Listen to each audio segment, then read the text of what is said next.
mga ka-iBags! Meron po ako i-share sa inyo na pinakamabisang paraan para magkaroon kayo ng maraming followers. Ito po ay para sa mga naka-profile mode po.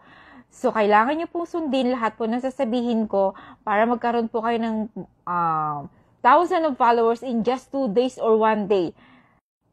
Nang hindi po kayo nare-restrict. Okay? So, panoorin nyo hanggang huli. Let's go! So, pupunta tayo dun sa ating profile at pupuntahan natin kung sino man po yung maraming likes.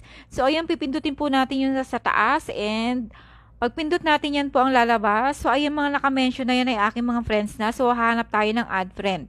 So, ayan, nakikita nyo yung mga naka-blue na yan. Pipindutin po natin yan kahit ilan po, 100, 200, hindi po kayo marirestrict. Huwag po kayo mag-alala kasi yan po yan ay magbabalikan po sila or i-accept po kayo bilang friend. So, automatic po nun, pag naging friend nyo, ay followers nyo na po. So, ayan. So, sana nakatulong.